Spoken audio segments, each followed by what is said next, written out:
Assalamualaikum warahmatullahi wabarakatuh. Selamat malam.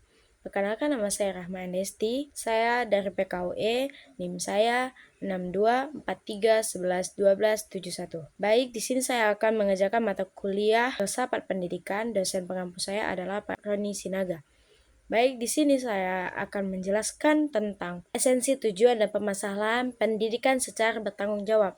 Baik, di sini saya akan mengkritis esensi, tujuan, dan permasalahan pendidikan secara bertanggung jawab. Mengkritis esensi, tujuan, dan permasalahan pendidikan secara bertanggung jawab berarti melakukan analisis dan evaluasi terhadap sistem pendidikan dengan pendekatan yang konstruksi, objektif, dan berorientasi pada solusi. Berikut adalah penjelasan terkait esensi, tujuan, dan permasalahan pendidikan serta bagaimana pendekatan kritis dan diterapkan. Yang pertama, esensi pendidikan. Esensi pendidikan adalah proses pembentukan manusia yang holistik, mencakup aspek intelektual, moral, emosional, sosial, dan spiritual.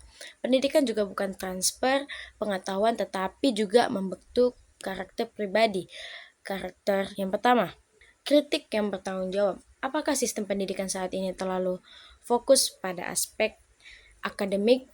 Kritik yang bertanggung jawab, apakah sistem pendidikannya saat ini terlalu fokus pada aspek akademi dan mengabaikan aspek karakter dan moral?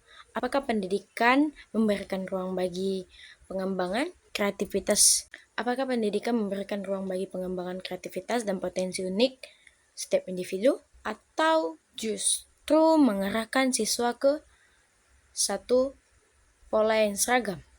2. Tujuan pendidikan.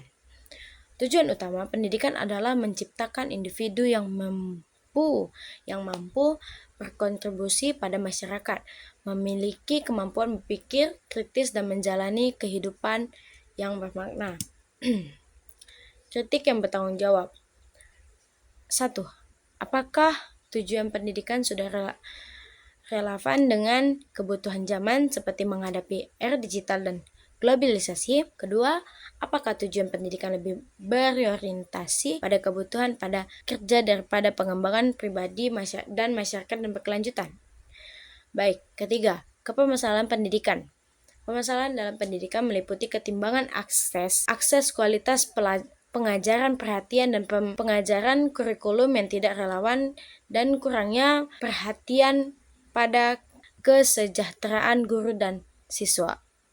Kritik yang bertanggung jawab. Yang pertama, ketimpangan akses. Bagaimana pemerintah memastikan bahwa pendidikan berkualitas dapat dinikmati oleh lapisan masyarakat termasuk mereka yang tinggal di daerah terpencil. Kedua, kualitas pengajaran. Apakah guru mendapatkan pelatihan yang cukup untuk mengimbangi perkembangan teknologi dan perubahan kebutuhan siswa? Yang ketiga, relevansi kurikulum. Apakah kurikulum saat ini rekomendasi perkembangan ilmu pengetahuan, teknologi, dan keterampilan hidup? Pendekatan bertanggung jawab konstruktif.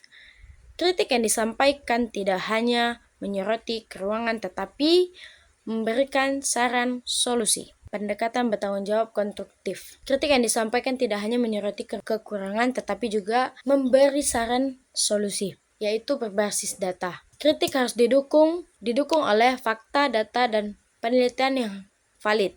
Yang kedua, kolaboratif. Mengajak pemangku kepentingan seperti guru, orang tua, pemerintah, dan siswa untuk berdialog mencari solusi. Berikutnya, berorientasi masa depan. Kritik harus mendapat pertimbangan, tantangan, dan peluang pendidikan di masa depan. Contoh implementasi. Yang pertama, ketimbangan akses pendidikan, mengadvokasi. Contoh implementasi ketimbangan akses pendidikan, mengadvokasi pengadaan instruktur pendidikan di daerah terpencil dan mendorong pengembangan teknologi pendidikan seperti pembelajaran daring untuk menjangkau lebih banyak siswa. Kurangnya keterkaitan kurikulum, mendorong penyesuaian kurikulum agar mencakup keterampilan abad ke-21 seperti literasi digital, memikirkan kritis, dan kolaborasi. Dengan pendekatan seperti ini terhadap pendidikan tidak hanya menjadi suara ketidakpuasan tetapi juga langkah untuk memperbaiki dan memajukan sistem pendidikan agar lebih inklusif, relevan, dan bermakna. Mungkin ini saya yang bisa saya sampaikan, lebih dan kurang saya mohon maaf. Terima kasih, selamat malam, assalamualaikum warahmatullahi wabarakatuh. Dadah.